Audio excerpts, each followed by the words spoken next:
Banco Ciudad, te quiere ver crecer.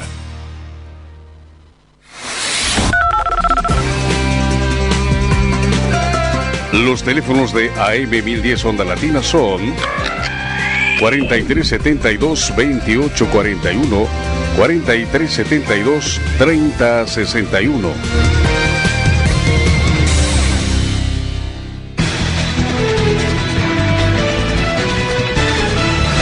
Fin del espacio publicitario.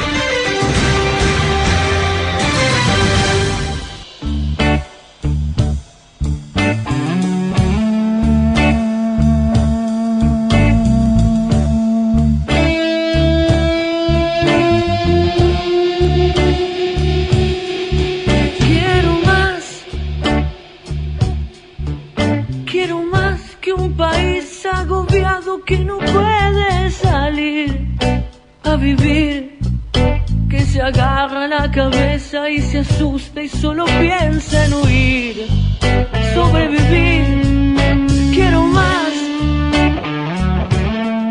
en esta vida, en este idioma, en esta parte del planeta en que vine a nacer.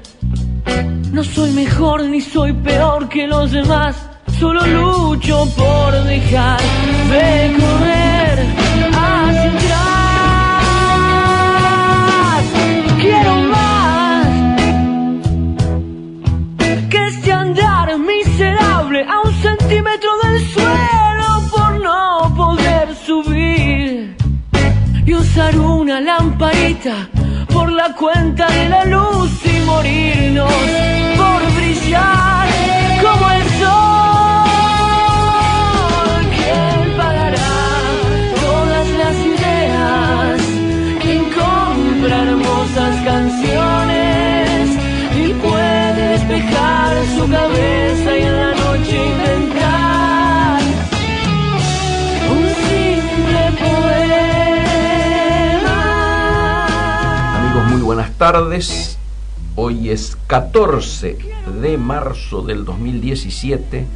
Esto es Comercio Exterior Siglo XXI, como todos los martes, de 14 a 16 horas y desde hace 8 temporadas los estamos acompañando con esto que es el único espacio radiofónico que nosotros conozcamos, ¿no es cierto?, en la radiofonía argentina, exclusivamente dedicado al tema del comercio exterior.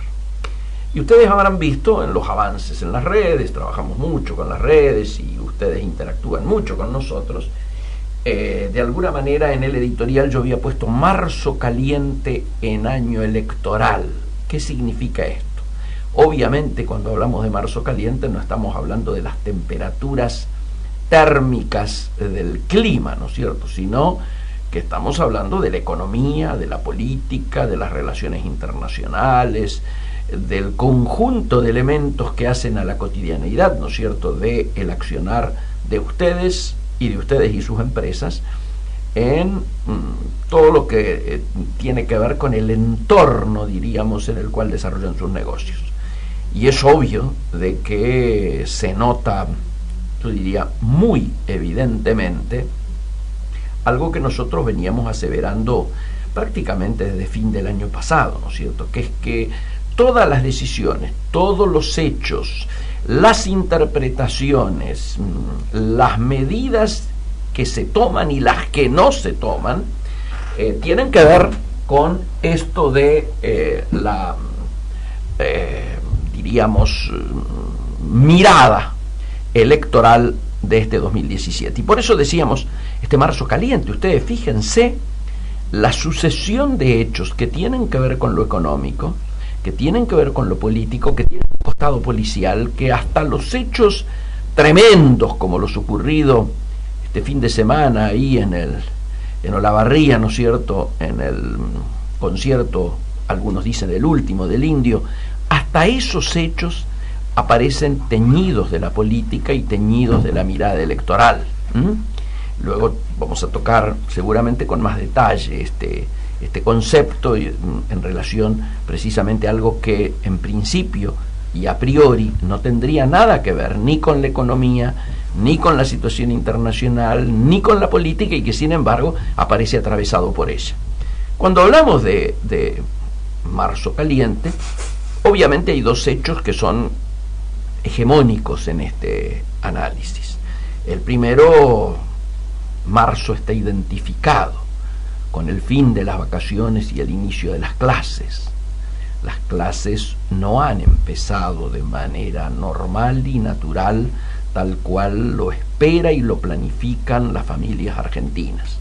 Está claro de que el desencuentro que está habiendo entre los sectores representativos de los maestros, particularmente del gremialismo docente de la provincia de Buenos Aires, y el gobierno, porque acá, digámoslo, no es solo el gobierno de la provincia de Buenos Aires, sino que es el gobierno nacional. Hay muchos que se preguntan dónde está Bullrich. Otros dicen, no, es una estrategia ratificada de que las provincias tienen que hacerse cargo de esta temática, y entonces, mientras sea un diálogo de sordos entre los que están esperando la paritaria nacional y los que están esperando los acuerdos provinciales, las efectividades conducentes son una sola. El resultado es uno solo. El resultado es la no solución del problema y el alargue del conflicto.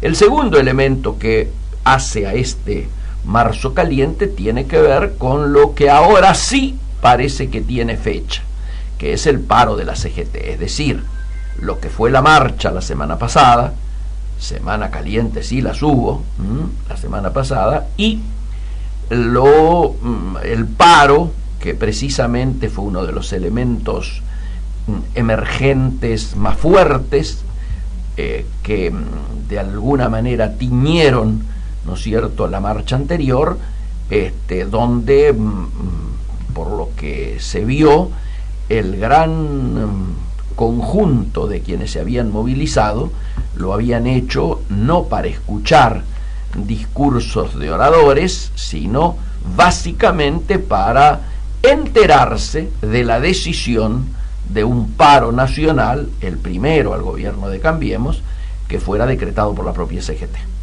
Esto no ocurrió, sabemos y analizamos aquí los elementos que ocurrieron en términos de ese final, que para algunos fue de bochorno, pero que no debe hacernos ocultar, no debe hacernos mirar exclusivamente la forma de algo protagonizado por máximo 50 agitadores, militantes, como ustedes quieran llamarlo, sobre casi 500.000 presentes. Entonces, lo importante es la gente que se movilizó y el humor de esa gente.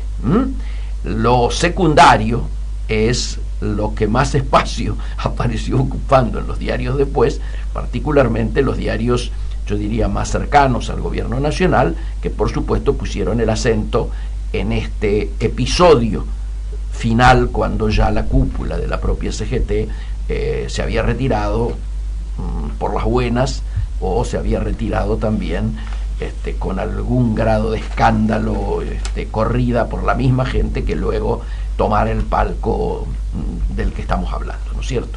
Entonces, estos dos elementos son elementos centrales. ¿Qué ha ocurrido desde entonces para acá?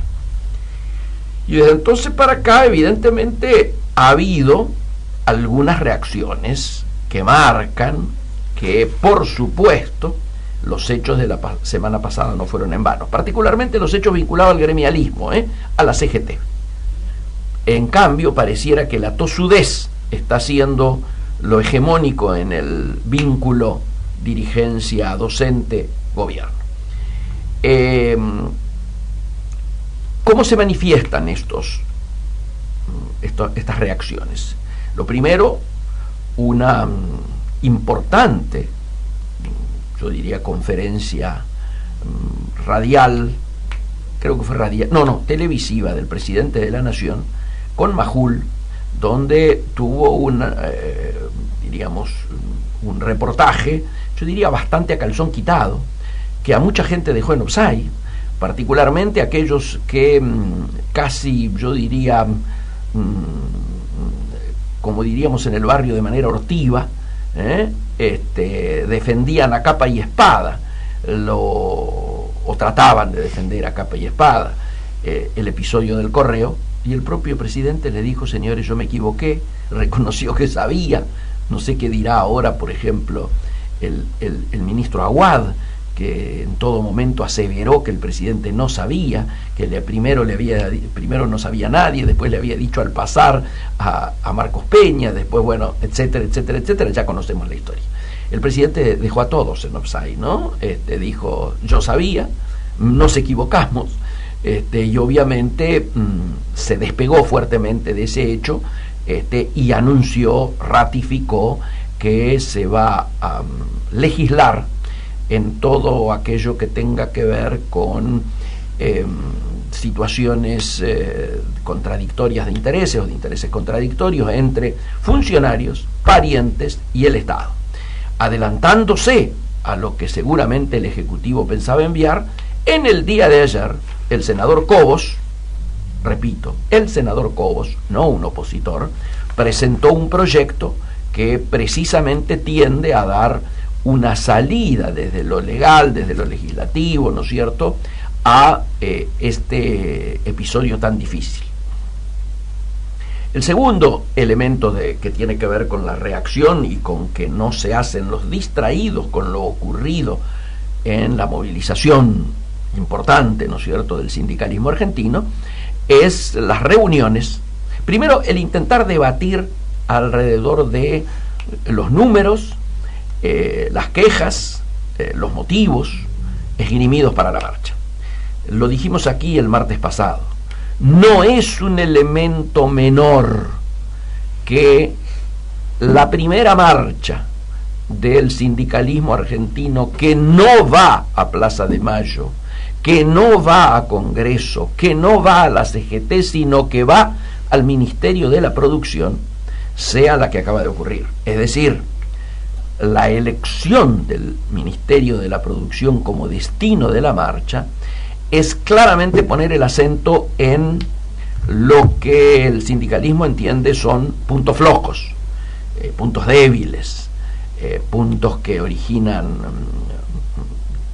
diríamos, reacciones y protestas en la amplia capa de sectores medios y de sectores trabajadores de Argentina.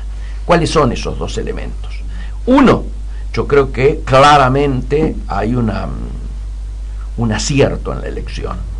Evidentemente, dentro de ese ministerio, la pata tal vez más flaca, o la que más dolores de cabeza le da al presidente, tiene que ver con el área que debiera controlar los precios, es decir, estamos hablando de la Secretaría de Comercio.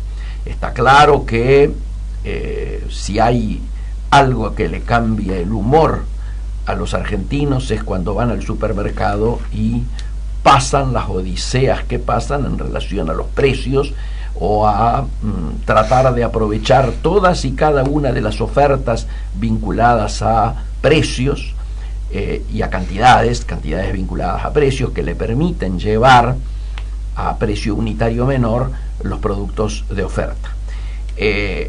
Para colmo de males, el programa, ¿no es cierto?, lanzado que debía mejorar la situación de los precios finales, ha dado de que la caída en las ventas el mes de febrero sea superior al 6%, y que la inflación se ubicara por arriba de lo esperado, con lo cual es casi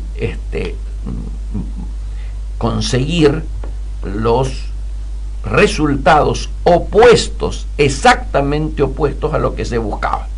Y aquí la gente y los analistas obviamente entienden que un sector del Ministerio de la Producción, le hace la Secretaría de Comercio, ya a esta altura o está pecando de inocencia, o está pecando de mala praxis, o los mal pensados dicen que en realidad están ahí precisamente para esto, para terminar de garantizar algo que se vio patente el año pasado.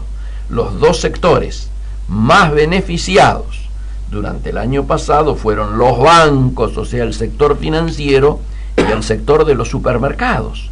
Uno a priori hubiera esperado escuchar que el sector más beneficiado había sido el del campo, ¿no? La mayor rentabilidad del año pasado lo obtuvieron bancos y supermercados, particularmente las grandes cadenas. Y entonces uno no puede olvidarse que el número uno de esa secretaría en el Ministerio de Cabrera es el representante de Carrefour, de la Anónima, el número uno. El número dos es el representante de Carrefour. Entonces, mucha gente esto ya no lo interpreta como una casualidad ni como un tema menor, puesto ahí el acento. El segundo es mucho más discutible, porque este ha sido el elemento colocado, inclusive en la propia solicitada que la CGT publicara este fin de semana. El tema de la apertura indiscriminada, según las calificaciones, de importaciones. Todos sabemos que acá hay un debate. El gobierno solamente recuerda un número, el número de decir, señores, la caída de importaciones del 2006 en relación al 2016 en relación al 2015 fue superior al 6%, casi del 7%. Entonces, los datos son los datos. Ahora los datos son creíbles. Esto en una primera lectura. En una segunda lectura, si se tiene en cuenta que en estos momentos el 83% de lo que ingresa al país son bienes de capital, partes y piezas, bienes intermedios, insumos para la producción de la industria, del campo, de la infraestructura de servicios públicos y privados, es decir, una matriz importadora claramente vinculada a la producción, y si el número de 12 puntos y chirolitas es lo que está ingresando de bienes terminados, de productos terminados, uno se pregunta cómo es posible que se hable de invasión de importaciones. Lo que ocurre es que también esto tiene una trampita que los números no reflejan. ¿Por qué? ¿Cuál es la trampita que los números no reflejan? Número uno, el contrabando. El contrabando, obviamente, no hay estadísticas sobre contrabando, no puede haberlas, no es economía blanca, pero sin embargo los sectores que se quejan, más de uno de ellos, particularmente los textiles, dicen, más que las importaciones de China, nos está afectando el contrabando que viene del sudeste asiático. Digamos claramente que el mayor contrabando está entrando por la frontera norte de Argentina. Número uno. El segundo hecho que oculta es estas, yo diría, aluvión de compras de argentinos en el exterior. Cada argentino que sale al exterior trae un electrónico, algún teléfono o algo vinculado a la electrónica y a la telefonía, alguna zapatilla de marca, algún textil de marca. Y esto que a priori uno diría es hormiga, cuando el mercado interno aparece enfriado, empieza a tener otra densidad.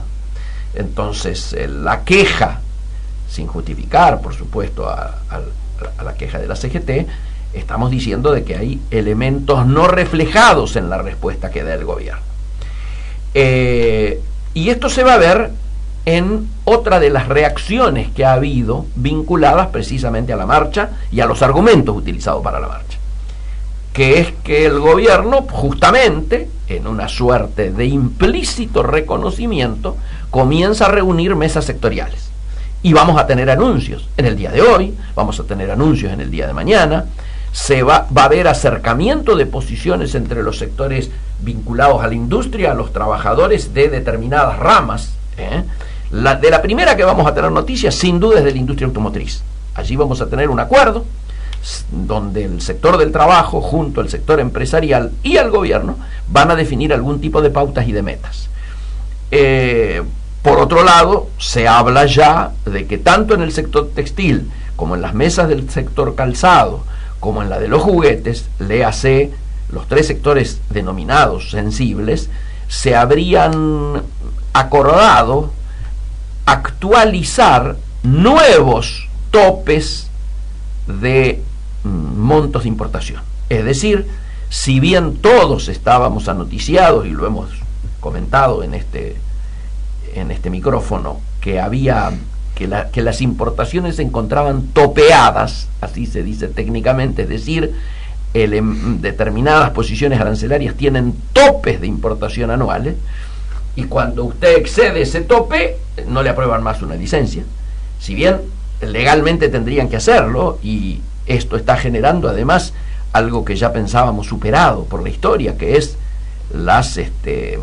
todo lo que tiene que ver con hacer recursos de amparo, ¿no es cierto?, para la obtención de las licencias no automáticas negadas, o demoradas, mejor dicho.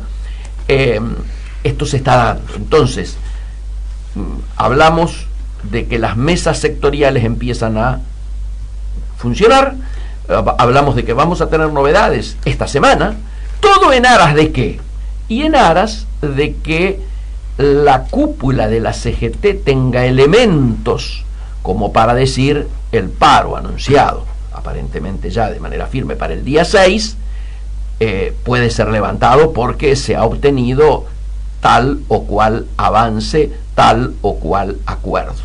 Obviamente que también, atrás de esto, hay aceleramiento en devolución de fondos para las obras sociales de estos sectores involucrados. En el medio comienzan a ocurrir algunos hechos que están transformándose en leading case de cómo el gobierno y la sociedad, yo diría, va a reaccionar ante ciertos elementos. El cierre y la expulsión de en las automotrices va a ser resuelto como lo vamos a conocer en el día de hoy, una mesa que funciona, un acuerdo que se logra. Pero es mucho más delicado lo que está ocurriendo, por ejemplo, en Sancor. Sancor, que sería el emblema de la industria láctea en zonas muy sensibles de Córdoba y Santa Fe, por eso se llama Sancor de Santa Fe y Córdoba, está sufriendo elementos y situaciones que tienen que ver con lo general y con lo que estamos hablando y con el programa económico y con la realidad, ¿no es cierto?, del mercado interno, pero también tienen que ver con una singularidad del pasado y del presente. ¿Cuál es la del pasado? Y la del pasado son las tremendas irregularidades que se plantearon en la venta y el salvataje, como decían en aquel momento los compañeros venezolanos, que compraban a doble de precio de mercado los productos de Sancor. Claro, uno viendo el resultado de todo esto diría, podrían haber ofrecido el triple, total, no tenían pensado pagarlo. Esto es lo que ha ocurrido.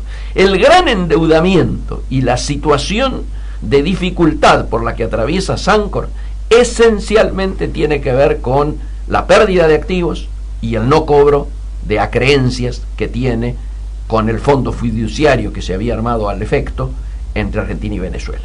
Primer asunto. El segundo elemento, obviamente, son las distorsiones en la cadena de valor láctea, donde la producción está absolutamente subvalorada en relación a los márgenes que gana el resto de la cadena de valor, particularmente los supermercados, ¿no es cierto?, los grandes compradores o los que tienen las bocas de expendio al público de leche más grandes del país, que por supuesto condicionan.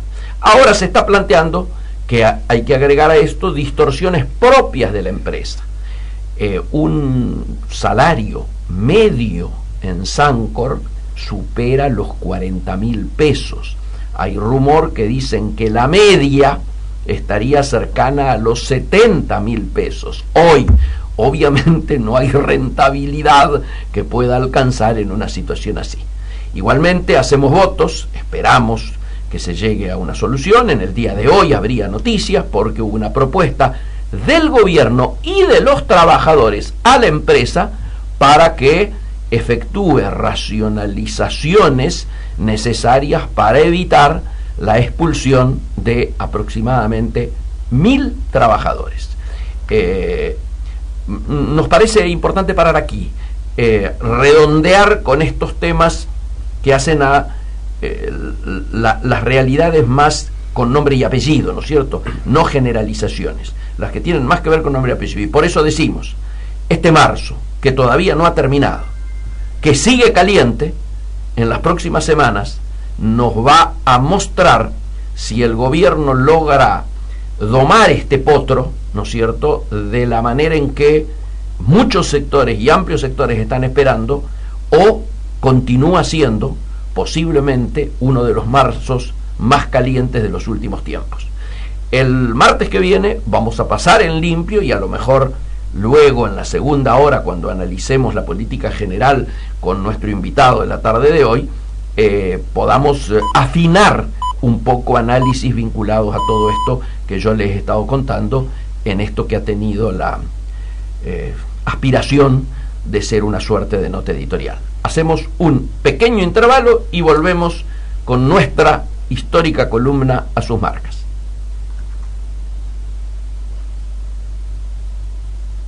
No me arrepiento de haber venido hasta acá, de haber viajado una hora para volverte a ver. Y si estoy solo, voy escuchando tu voz. Puedo dejar muchas cosas para volverte a ver. Y cuando llega la noche, me late el corazón. Y cuando llega esa noche, y te quiero, no me preguntes por qué. Puedo dejar muchas cosas para volverte a ver. Descontrolado, yo no te quiero perder. No me conformo con verte solo una vez al mes. Y cuando llega la noche, me late el corazón. Y cuando llega esa noche, rock and roll.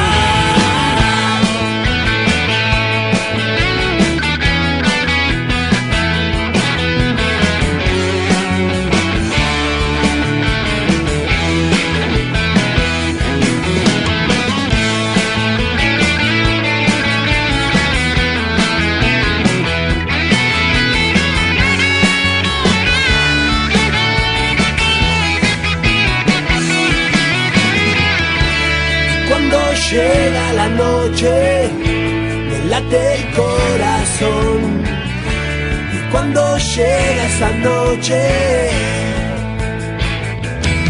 no me arrepiento de haber venido hasta acá, de haber viajado una hora para volverte a ver. Yo no te miento, siempre dije la verdad. Pueden pasarme mil cosas, pero yo sigo igual. Y cuando llega la noche, me late el corazón. Esta noche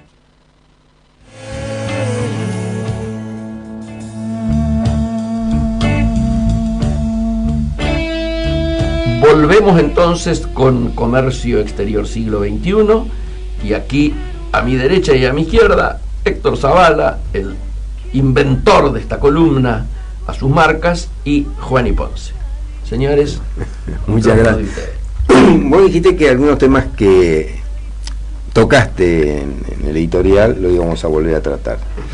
A mí particularmente me interesa mucho lo sucedido en Olavarría. Sí, claro. Que da bastante margen para adelante. Así que te propondría, si me permitís, arrancar con la columna de Ricardo Roa de hoy como base. Tremendo. Para después incorporar algunas ideas, algunas cosas y algunos datos que tal vez clarifican un poco lo que pasó y lo que se puede evitar. La columna de Roa, como decías, la tituló La lujosa vulgaridad del Indio Solari. Ya una opinión importante de entrada. Y le pega duro. Dice, primero se desmarcó de la banda que le dio fama y leyenda, Patricio Rey y sus redonditos de ricota. Se asumió como líder de la obra cuando habían decidido que no habría líderes. Se tentó con convertirse en la estampita del grupo y como solista organizó de manera independiente un método distintivo de los redondos, una docena de shows más convocante de la historia del espectáculo. Y aquí me quiero detener. Esto siempre iba a salir mal. Siempre tenía riesgo de salir mal. Claro, porque te acuerdas del método. Digamos, los espectáculos iban hacia el público. Armaban una gira de orden nacional, como hacían los redonditos, elegían 10 lugares, juntaban la misma cantidad de personas, pero ellos iban hacia la gente. Correcto. En este caso se optó por una cosa totalmente diferente y que no tenía ninguna posibilidad de salir bien. Se puso en un punto distante, en un lugar apartado, sin servicio, totalmente desproporcionado por lo que se iba a convocar. ¿Y qué obligaba? Obligaba a la gente a desplazarse, es decir, por rutas que están rotas, colapsando, complicando, con muchas cosas que vamos a ir desmenuzando. Entonces yo digo, ¿por qué un solo show? ¿Por qué desde todo el país se tiene que movilizar la gente por rutas destruidas a lugares que no lo pueden albergar ni asistir? La organización obviamente es un desastre, el papel de intendente Gali es indefendible. Indefendible. Indefendible. No podía terminar bien esto, ¿eh? La decisión política de hacerlo allí es horrible porque además lo asumió a título personal, ni siquiera abrió el juego al Consejo Deliberante. Es una población de un poco más de 100.000 habitantes que de repente se vio desbordada por 400.000.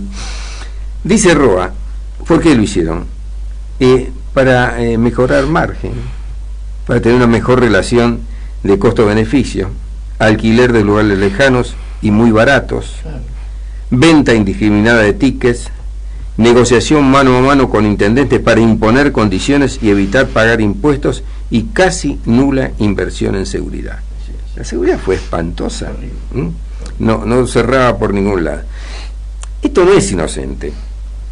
Hay grabaciones donde el Indio Solari dice, dice, este es un océano de gente con el mismo, él lo define como en un documental como un tsunami. Mira qué imagen, ¿no? Esto es un tsunami. Sí, claro, es un tsunami. ¿Para qué? Para su propia vanagloria y su propio ingreso. Eduardo de la Puente, que es una persona del palo de la música, lo definió muy categóricamente. Dijo, es un desquiciado, quiere ser el responsable del pogo más grande del mundo. Así es. Y fíjate vos, menos mal que se nos hizo pogo, porque normalmente en todos estos espectáculos prevén el tema del pogo como poniendo pulmones a los costados, porque si vos te desplazás para un lado y para el otro y chocás contra algo, tenemos experiencia en las hinchadas, ¿eso? Es terrible es eso, ¿no? O sea que, por ejemplo, en esta economía de recursos, de avidez, de ego y unas ciertas cosas, según Roa hay mucha dosis de cinismo. Dice, si no invierte en equipos de imagen, y ahora vamos a detener eso, y de audio, para que puedan ver y escuchar 100 o 200.000 espectadores, ¿por qué los convoca? En este caso fueron más de 350.000. Es decir, en un espectáculo tan masivo, hay personas que están a 300 metros del escenario. Si no tienen una pantalla gigante en lo cual la puedan ver, si no tienen un sistema de audio en lo que les puedo escuchar, ¿qué es lo que va a hacer? Avanza, quiere acercarse, quiere ver. Presión. Y si además no hay salida, el resultado es el que pasó. Y además pudo haber sido peor, sin ninguna. Esto salió, entre comillas, barato. Dice, miles y miles que no ven ni escuchan. Dice, Solari vende descontrol. Dice, y además agrega, los muertos son parte de la cultura ricotera. ¿Por qué? Porque hay antecedentes de muertos. Sí, claro. En la mayoría de los espectáculos hubo que levantar heridos y desborde y demás. Dice, el Indio Solari es un ícono que se pretende contracultural y que se ha vuelto millonario vendiendo esa contracultura. La imagen de Solari subiendo al jet privado termina con este párrafo. Sí, ya, no tiene. Fíjate vos, Daniel Greenback, un argentino, organizó la función de los Rolling Stones en Río de Janeiro. Más de 1,5 millones de personas. Más de 1,5 millones de personas. Ahora, ¿cómo lo hizo? Claro, toda una infraestructura, toda una elaboración, hasta visitó las favelas para organizar dónde iba a estar cada uno, qué iba a ver, cómo estaba todo previsto, la parte de seguridad y demás. Y acá hubo una cosa gravísima. A un espectáculo, cuando se va, la gente va llegando paulatinamente. Pero cuando el espectáculo termina, todos se quieren ir al mismo tiempo. No había, las calles no alcanzaban, no había señalización, el terreno era inapto, no había iluminación, no había nada. No había servicios sanitarios, No había... todos estaban adentro, fue un desastre, los vecinos todos enojados. Entonces, sin la pantalla correspondiente, sin el sonido correspondiente, sin acceso correspondiente, sin desconcentración independiente, y además con el agravante de la cultura esta de Solari, que en un momento dice, bueno, ahora que entren todos. Tremendo. Entonces, mucha gente se largó sin entrar, porque sabiendo que en algún momento iba a entrar. Bueno, esto no pudo haber salido bien, nunca. Y como decía, también hubo especulaciones políticas en todas estas cosas. La columna de Roa termina muy bien porque dice, muy nuestro, como la vaquita, porque todo el mundo se culpa, le echa la culpa al otro, entra a jugar el tema político, dice, las vaquitas, las responsabilidades siempre son de los otros. Las famosas las vaquitas son ajenas. Yo quiero terminar el tema, diríamos, o obviamente se plantea, pero digo, lo que es inadmisible es que a esta altura se esté analizando que porque es de un color político o porque es de otro, vamos a salvar al intendente o vamos a echarlo. No. Acá tiene que haber un responsable.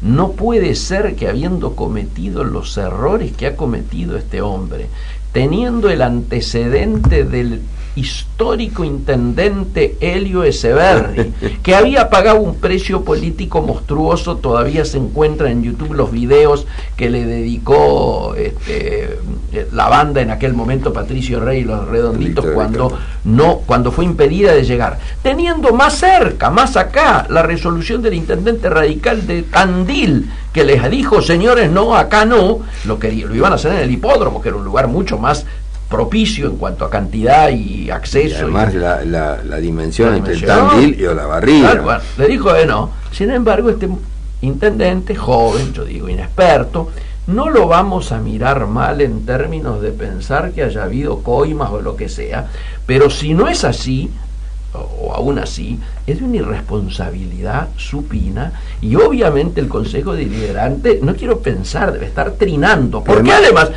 los vecinos se acaban de enterar que cualquiera sea el pago, el hecho de que si hay que resarcir a los familiares de los muertos, de los heridos, o de muertos que pueden seguir apareciendo de acuerdo a las últimas horas, los va a tener que poner él, el vecino, porque irresponsable salió de fiador. No. ¿Ustedes se imaginan a Greenback pidiendo que la ciudad de Buenos Aires sea fiadora de algún espectáculo en River? Es impensable. Pero bueno.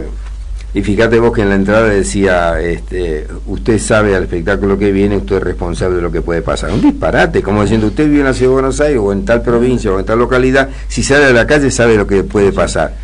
Ayer nadie es responsable nada más que usted. ¿Cómo es eso? Un disparate total. A pedirle que ustedes cuídense entre ustedes, porque además hay una cultura de que orden no quiero, policía no quiero, seguridad no quiero. Ayer algunos que se estaban preguntando qué pasaba, cuál era la reacción de la gobernadora de la provincia, lo escucharon muy contundente a Ritondo, cargándole todas las tintas, además de a la productora, al intendente.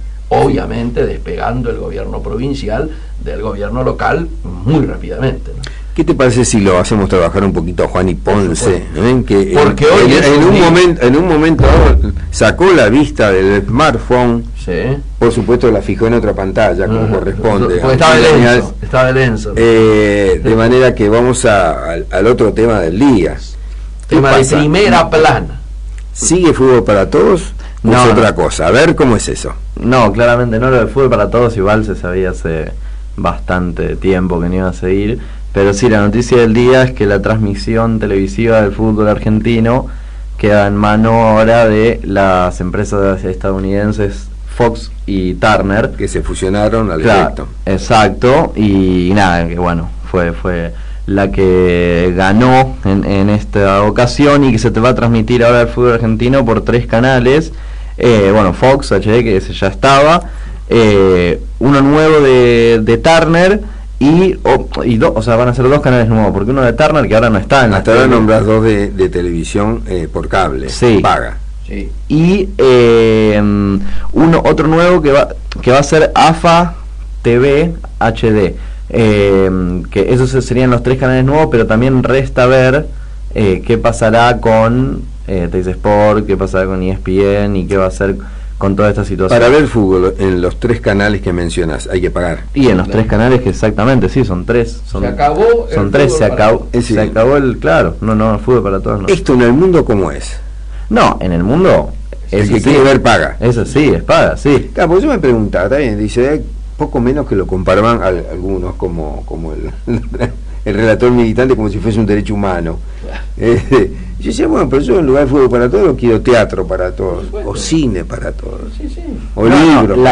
Es que esa tiene lugar esa crítica porque en algún momento muy cercano sí fue para todos. Entonces, como se dio eso, ahora lo que es raro es, o sea, si yo una vez se lo dan que te lo saquen, obvio genera problema. Eso iba a ser lógico. Sobre el tema todo es que genera si fue parte de tu campaña electoral. No, fue una herramienta, porque cuando interviene el gobierno, es más, se decía en ese momento que era un negocio fantástico, que se iba a ganar plata, que vos recordás a Víctor Hugo Morales, vos decís, un solo aviso. Vos decís que decía, no, esto con todos los anunciantes que hay es un negocio fantástico, se va a poder financiar a los deportistas amateur y todo un montón de disparates. Sanata pura. Y fue toda plata. Y cuando se dice, bueno, vamos a abrir a la publicidad los espacios, el gobierno dijo, no, un solo anunciante al comienzo abriendo y en canje. Bueno, la publicidad la vamos a poner nosotros. Que fue terrible. Tremendo, sí. Fue terrible. Los números son igual abrumadores. Este primer año van a pagar 4.400 millones de pesos porque incluye la llave. Claro, la llave del primer año. Pero si no es 3.200.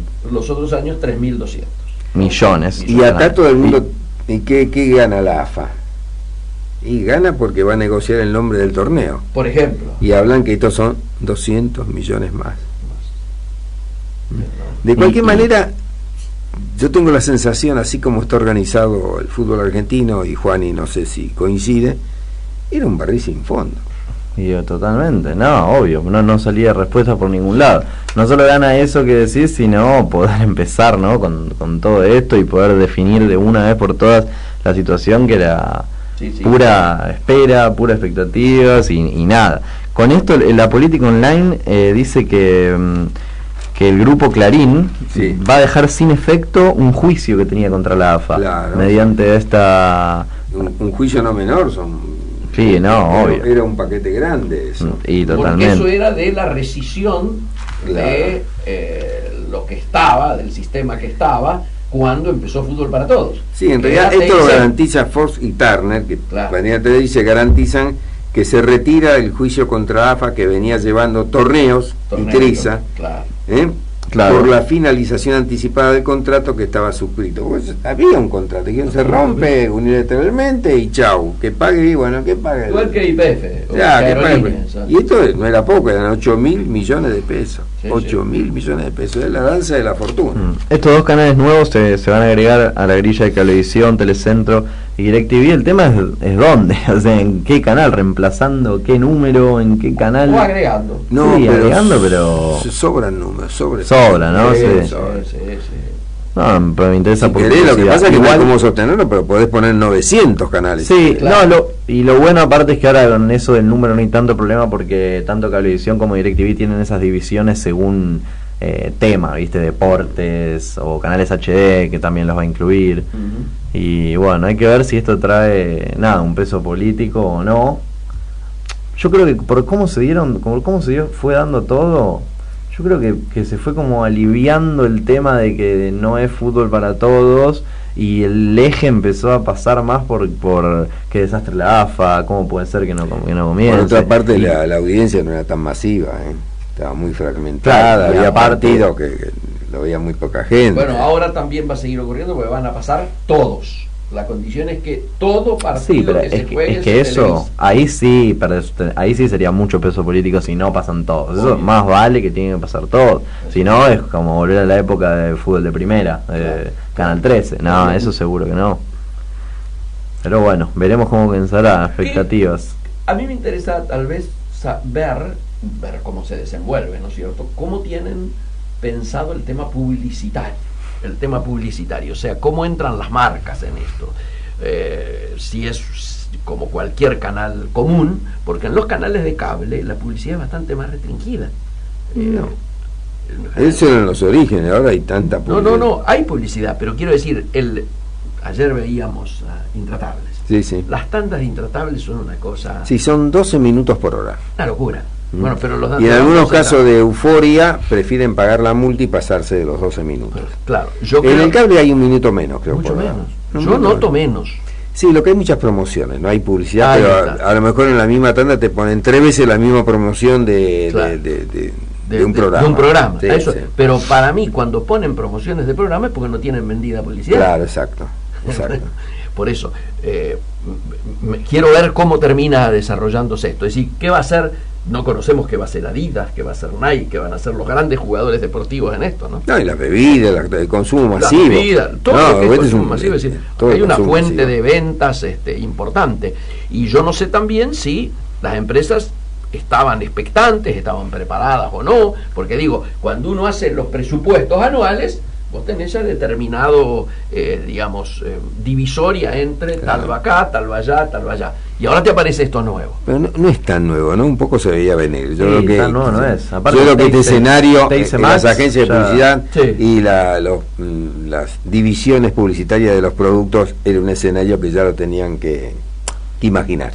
Esa estructura la podés ver viendo partidos viejos de la época de Teis Max, cuando estaba fútbol de primera, y era totalmente también en el privado, había que pagar, y era como más engorroso que ahora porque tenías que pagar una cosa especial, no cablevisión digital, sino no DirecTV, sino el codificador ese chiquito. Yo habré comprado. Por eso, que era peor, era como el peor, o sea que ahí ya teníamos un ejemplo de qué ha pasado. Y el tema, por ejemplo, ¿qué periodistas van a poner? Eso hoy aparecieron ya las primeras caras. Eso nunca cambia. Eso van a ser lo mismo. O sea, el periodista, el Pollo Viñolo va a seguir estando, La Torre va a seguir estando. O sea, Ariel Senosiguen va a seguir estando, Rodolfo de Pauli va a seguir estando. Eso es como que han pasado en todos los cambios de distintas emisoras que fueron pasando. Cuando el periodista es bueno, se mantiene. Es muy muy difícil que no. Por ejemplo, cuando pasó a hacer Fútbol para Todos, es verdad, al comienzo era muy pobre el nivel periodístico, pero no pasó ni un año que fueron incorporando a todos los de Teis Sport, a todos los que venían de antes. Claro. Y ahora yo creo que no hay forma de que no aparezcan los que están ahora. Yo creo que en eso no va a haber cambios. Pero bueno, vamos a ver. Pero Víctor Hugo, ¿cómo se ha posicionado frente a esto? No sé, porque viene mal pisado, el de origen viene mal pisado. Claramente en contra. No, ya sé, pero digo, ¿qué va a hacer? Ahora él puede estar totalmente en contra. Hoy le escuchamos, Enzo Francescoli también salió en contra muy fuertemente, bueno, pero llega un momento en que la realidad va a estar vigente. ¿Pero qué decís? ¿Para ponerse a relatar en tele? Decís, no. Nadie lo va a llamar. No, pero ya no lo hace más, a lo sumo en radio. Pero en televisión, ya está alejado. Lo que hizo hace poco fue conducir un programa, estaba Maradona, ¿viste? De panelista. Sí. Pero no creo que se venga relato televisivo, y menos después de esto. Cuando sacan el fútbol para todos, no. Inimaginable para mí. Que Víctor Hugo, bueno, un toque final de información respecto a tu editorial antes de entrar en algún anuncio de corte publicitario o marketinero. Cris, en su columna de humor, puso himno, y se refiere al himno de Sarmiento, pone a los chicos cantando frente a la bandera a todo pulmón, dice: con la espada, con la pluma y con el paro. Muy bueno. Muy bueno. Siempre se dijo que Sarmiento no había faltado ningún día a clase, lo cual es una creencia. La segunda cosa es que si le hubiese tocado ir a clase en esta época, no iba a poder cumplir. No podía cumplir con todos los días de clase correspondientes. Claro. Y una cosa más curiosa, tal vez no tan conocida, es que Sarmiento era autodidacta. Todos los conocimientos que tenía lo había aprendido a través de libros, estudiando solo, no en carreras oficiales o conocidas. Incluso los idiomas los aprendía. En esa época era bastante más común ser autodidacta. Pero digamos el símbolo del maestro, es un autodidacta. También estaban lo que llamaban las institutrices, las familias patricias traían maestros a enseñar a sus casas. Bueno, Sarmiento trajo maestras de Estados Unidos. Eso es verdad también. Pero y una de ellas, que nunca se supo el final, fue secuestrada por los indios, y bueno, fue una cautiva que después nunca más volvió a lo que se llama la civilización. Correcto. Bueno, tema privado, el tema de las marcas en serio. Bueno, mañana comienza algo muy importante, que es el primer Congreso Latinoamericano de Publicidad. Esto está organizado por la Asociación Argentina de Publicidad y la Facultad de Diseño y Comunicación de la Universidad de Palermo. A lo mejor Juani por ahí de pronto también se anota, porque hay muy buenas conferencias, hay muy buenos talleres, van a pasar cosas muy importantes. Esto comienza mañana, finaliza pasado mañana, en el horario de 11 a 21. Mirá que extenso, ¿no? Porque son muchas actividades. 120 actividades de capacitación, presentación, vinculación, con diversos talleres. Talleres, ponencias, paneles, comisión de reflexión y debate, comisiones de exposición de casos y experiencias profesionales. Se abordarán temas como creatividad, negocio, branding, lo digital, medios y tendencias. Hay muy buenos disertantes. Arbitrariamente yo voy a mencionar algunos.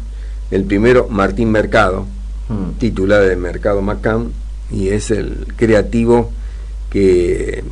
El emblema. Es el emblema, por ejemplo, Martín Mercado, que es muy trabajador y curiosamente nació un 1 de mayo. Martín Mercado, que muy humilde, muy sencillo y muy talentoso. Y uno de los más, si no el más talentoso. Bueno, el aviso de él, que es Coca-Cola para todos, en los lápices de platino, en donde vota toda la comunidad publicitaria, fue consagrado el mejor comercial de todos los tiempos. ¿Pero en qué? Comercial, en televisión, el mejor aviso de televisión de todos los tiempos en Argentina. ¿Según quién eso que...? Por eso te digo, la comunidad publicitaria. Allí votan más de 2.000 personas, pueden ser 2.500 personas, que son publicitarios, que abarcan todas las ramas dentro de una agencia, pero es medios. Es el ente más importante. Claro, es el acontecimiento más importante, más democrático, digamos, que sucede en la Argentina, que es, en una época se llamaba la Noche de la Publicidad. Es el premio Lápiz de Platino, que lo institucionaliza Editorial Dossier, que es la editora de carta de publicidad. Es histórico esto. Sí. Y allí van... digamos, en el Sheraton o en el Hilton últimamente, se congrega así, pasan más de 2.000 profesionales, o sea, pasan creativos, pasan medios, pasan anunciantes. Es una fiesta muy grande donde todo el mundo vota, y lo más importante es que no se paga inscripción por las piezas. Esa elección surge cada año, el Grand Prix surge, el lápiz de platino, surge una elección mensual, el que ganó el lápiz de oro. Entre los que son finalistas y no ganan el lápiz de oro hay un repechaje, y entre los avisos del interior también hay un seleccionado, de manera que 25 piezas por año disputan ese premio. Por única vez se hizo un premio histórico. Entre toda esa gente que votaba, digamos, hay que votar ahora el comercial más visto, más importante, más calificado de todos los tiempos, y salió de Martín Mercado, que es Coca-Cola para todos, ¿no? Bueno, en este grupo de conferencistas está Martín Mercado, que es el titular de Mercado Macán. Alguna vez estuvo en la agencia Macán Edison, hizo una gran carrera, sobre todo muy importante su paso por Ian Rubicam. También está Philip Pérez, que es el presidente de Cámara Argentina Anunciante, que ya estuvo en dos oportunidades aquí en los estudios.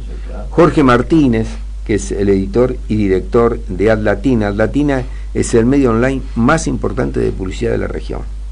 O sea, que abarca España, abarca Portugal, abarca toda la región hispanoparlante y la publicidad hispana de los Estados Unidos. Ese medio es el más importante que existe. Bueno, su director Jorge Martínez, nivel que de facturación, no quiero pensar. No, además es el representante del Festival de London, representante del EFI, representante del Sol de España. Es muy importante. Max Anselmo de Santos, muy creativo, es el inventor del diente de oro para el premio de creatividad. Daniel Melero, que es el vicepresidente de Vividio, que es socio de Carlos Pérez, y así la lista sigue. Fernando Vega Olmos también va a estar aquí, y bueno, todo esto a partir de mañana a las 11 de la mañana, organizado por la Facultad de Diseño y Comunicación de la Universidad de Palermo, la Asociación Argentina de Publicidad. Esto es entrada libre y gratuita, solo hay que inscribirse. Señores, nos vamos al intervalo y retornamos en minutos con la entrevista del día. Hasta luego.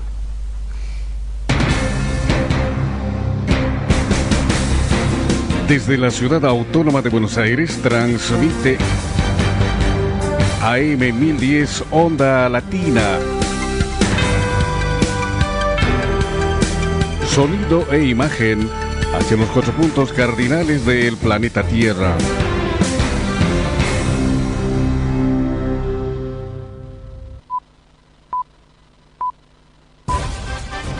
Con el aporte periodístico de la agencia Cadena de Noticias Aero.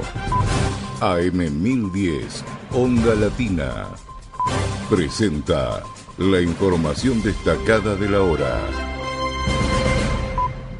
Odebrecht confesó que la firma siempre donó ilegalmente a campañas políticas. El patriarca del grupo empresarial Odebrecht, Emilio Alves Odebrecht, afirmó que desde hace más de 60 años que la firma participa de la financiación ilegal de los partidos políticos en Brasil. Al declarar ante el juez Sergio Moro, en el marco de la operación Lava Jato, desde la época mía siempre hubo esto de donación no contabilizada de campaña. Claro que ahora no es tan simple como antes. Uruguay. El exsecretario de Estado Kerry llegó de vacaciones y fue recibido por Tabaré Vázquez. John Kerry realizó en Montevideo una visita de cortesía al presidente de Uruguay, Tabaré Vázquez, y puso al país latinoamericano como tremendo ejemplo de evolución social, económica y educativa. Uruguay es un tremendo ejemplo de habilidad para tener conciencia a nivel social, mover su economía, elevar sus patrones de calidad de vida y tener niveles de corrupción muy bajos, dijo Kerry. Chile. Nuevo ataque incendiario en la Huracanía destruyó 19 camiones. Un nuevo ataque incendiario que se produjo en la Huracanía chilena destruyó 19 camiones, 7 acoplados y un galpón de la empresa de transporte y logística Cavalieri, ubicada entre Temuco y Lautaro, a 650 kilómetros al sur de Santiago, informaron los medios chilenos. La empresa Cavalieri estimó que el costo de los daños se evalúa en $3 millones. Ecuador denuncian que la xenofobia contra inmigrantes es una amenaza a los derechos humanos. Ecuador denunció en el Congreso de Derechos Humanos de Naciones Unidas que el aumento de la xenofobia contra los inmigrantes y refugiados se ha convertido en una de las mayores amenazas. El ministro de Relaciones Exteriores de Ecuador, Guillaume Lom, sostuvo que el recrudecimiento de la xenofobia y de la intolerancia, la mentalidad de los altos muros y no de los largos puentes, es una de las mayores amenazas a la protección de los derechos humanos. Con el aporte periodístico de la agencia Cadena de Noticias Aero. AM 1010 Onda Latina presentó la información destacada de la hora.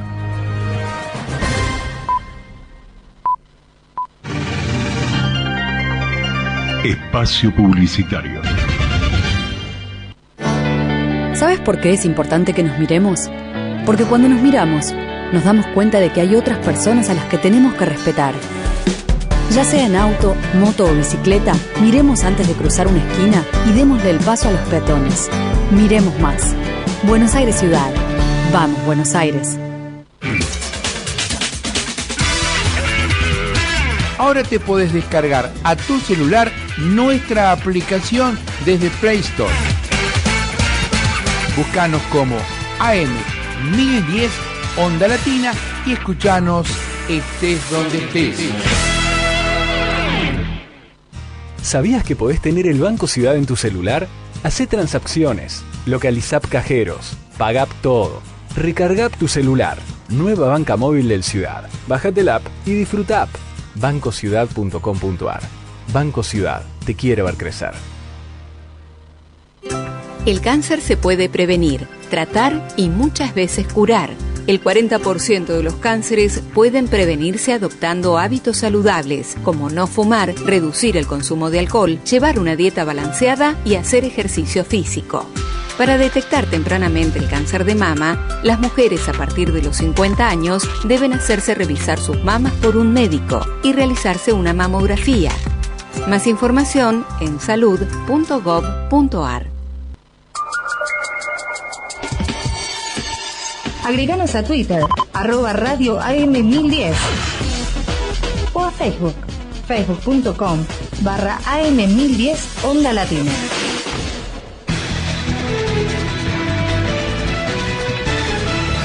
Fin del espacio publicitario.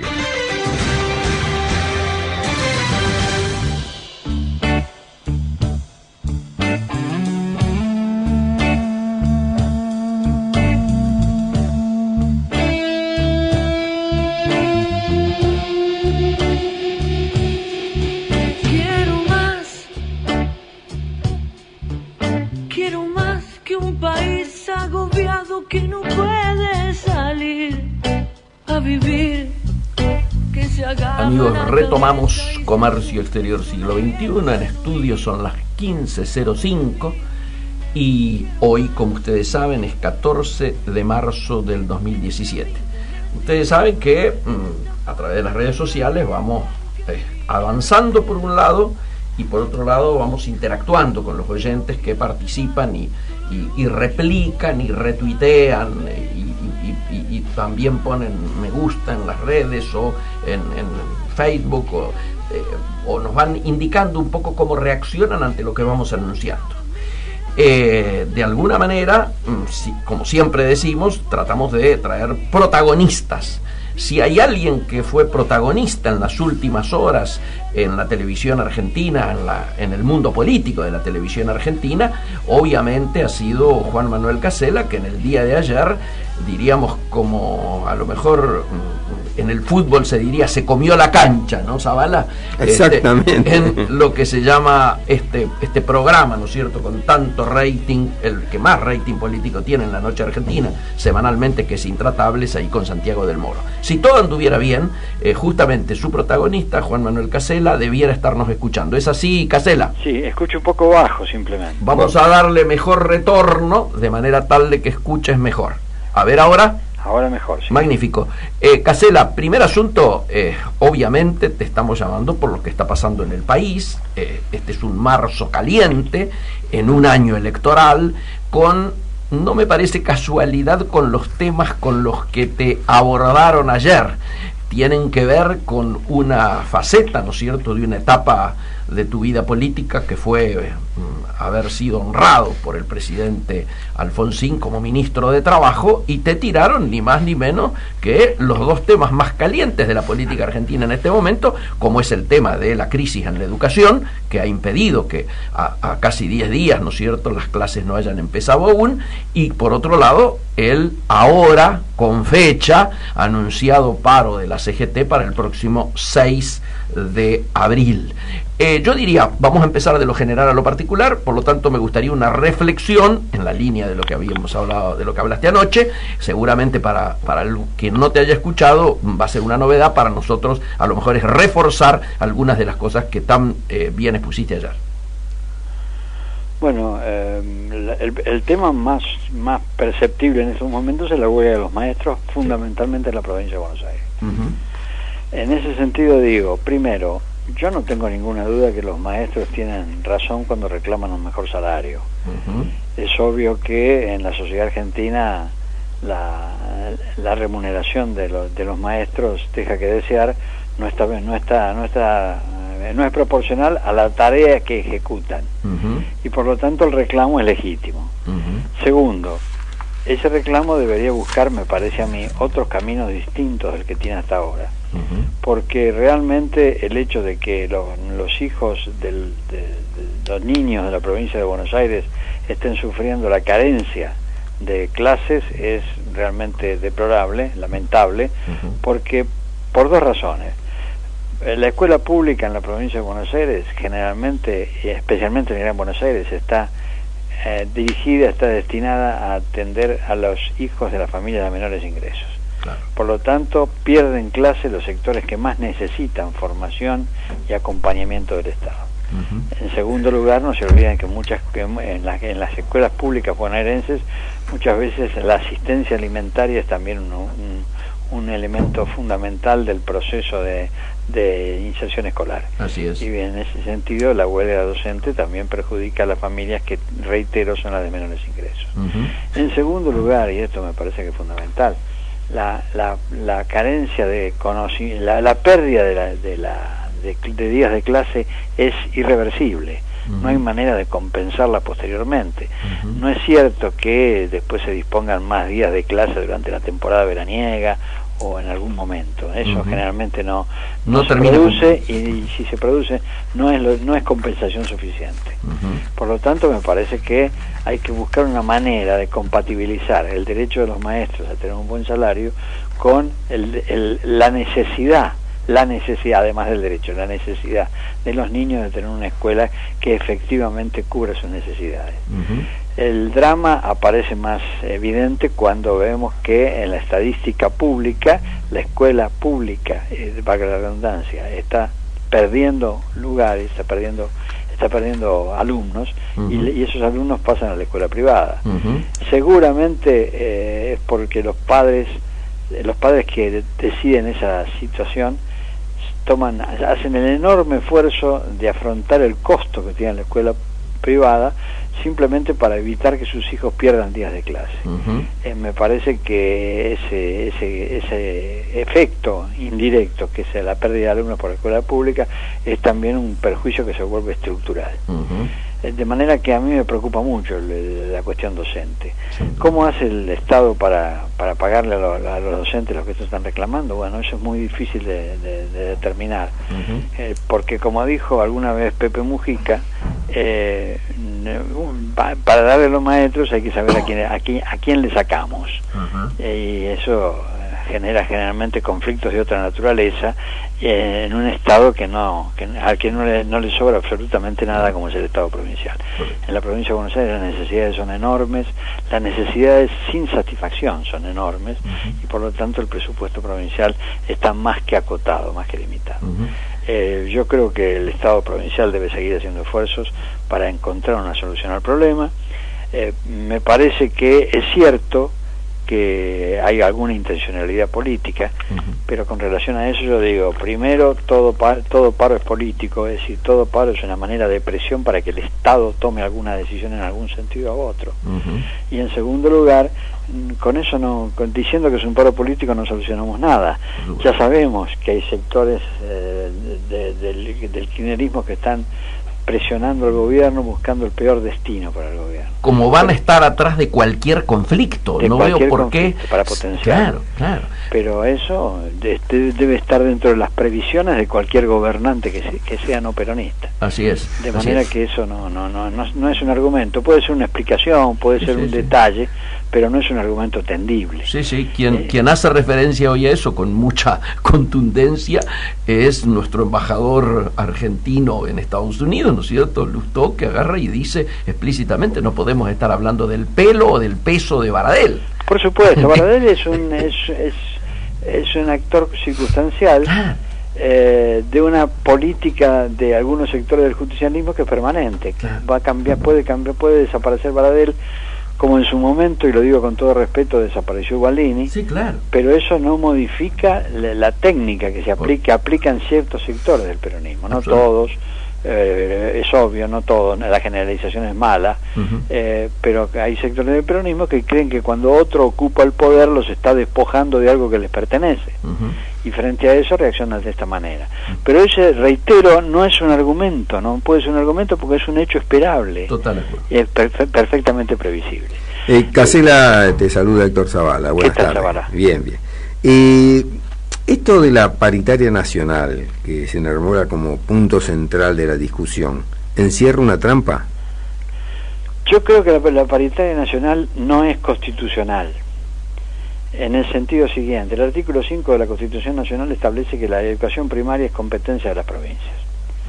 Eso implica que también la relación contractual laboral debe estar en cabeza de las provincias. Yo comprendo que una definición de carácter federal como es esa implica necesariamente distintos niveles salariales, porque no todas las provincias pueden pagar lo mismo, no todas las provincias tienen el mismo presupuesto. Pero me parece que la estructura constitucional debe ser respetada en ese sentido.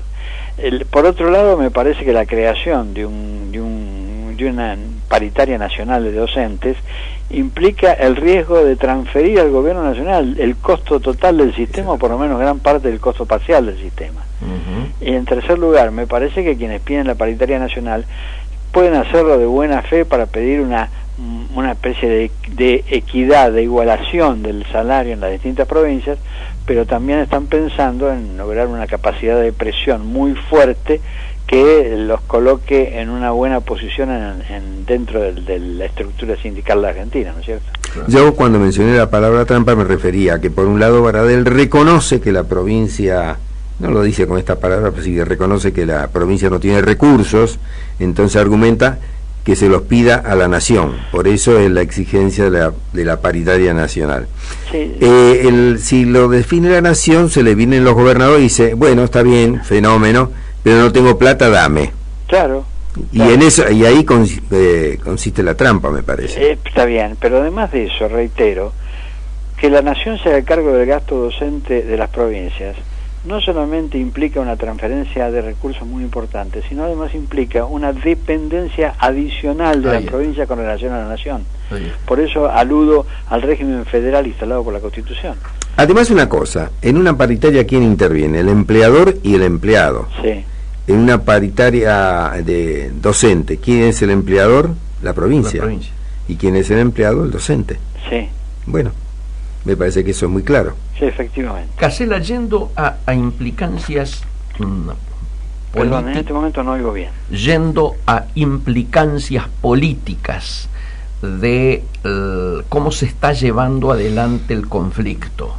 Vos ayer lo decías muy bien, vos sos hijo de la educación pública, sí, y tus hijos también son hijos de la educación pública, es decir, los radicales tenemos muy metido esto muy fuertemente, no solo con relación a la educación primaria y a la secundaria, sino que somos hijos y protagonistas por Hipólito Yrigoyen de la reforma universitaria del 18, que todavía se sigue analizando y alabando a nivel mundial. Entonces, todos los que hemos salido del país y hemos participado de congresos internacionales de estudiantes, enseguida hay un homenaje a la reforma universitaria del 18, algunos superando inclusive sus alabanzas en relación al Mayo francés, digo, para tener dimensión. Por lo tanto, es obvio que a la Unión Cívica Radical este tema está en el centro de sus prioridades y de su génesis. En el marco de la Alianza Cambiemos, ¿no debería haber habido una participación más visible del radicalismo en relación a este tema, cuando la única expresión unilateral al respecto a algunos radicales les está causando vergüenza, como es la carta de la presidenta de la Federación Universitaria Argentina, afiliada radical de la provincia de Buenos Aires, que sacó una carta que objetivamente ha generado en el interior del país, sobre todo en muchos chicos, una incomprensión en términos de su rol y su contenido, ¿no? Bueno, ahí tu pregunta apunta a algo que a mí me produce no solo preocupación, sino extrañeza. Ahí está. Durante los últimos años, uno de los problemas que presenta la Unión Cívica Radical consiste en haber bajado su tensión en la defensa de valores fundamentales de su pensamiento, de su filosofía política. Sí, señor. La defensa de la escuela pública es un capítulo esencial de la doctrina radical. El compromiso del radicalismo con la educación pública, el compromiso del radicalismo con la reforma universitaria está documentado ampliamente, es evidente, notorio, y ha sido sostenido a lo largo de generaciones de radicales. En este momento el radicalismo no está defendiendo la escuela pública como debe ser defendida. Yo no tengo ninguna duda que eso constituye una pérdida de identidad, una pérdida de funcionalidad política. No se trata solamente de identidad, se trata además de que el radicalismo deja de cumplir un rol necesario para la vida democrática argentina. En ese sentido me extraña, lamento mucho que el radicalismo no haya dado una opinión, no haya manifestado una opinión clara con relación al conflicto docente y no haya aportado para su solución. Yo creo que esta es una omisión grave que debe ser destacada. Me parece que las autoridades partidarias están omitiendo, reitero, omitiendo una obligación esencial para cualquier conducción radical. La actitud de la piba esta, que es secretaria de la Federación Universitaria, está dentro de ese esquema, ¿no es cierto? Me parece que rompe con una tradición de defensa de la escuela pública y de la reforma universitaria que forman parte del patrimonio intelectual y moral de nuestro partido. Correcto. Vamos al otro tema que también te involucró anoche y que con menos peso, pero que tiene más que ver con lo que fue tu rol en su momento de ministro de Trabajo. La CGT ha hecho la semana pasada una movilización muy importante.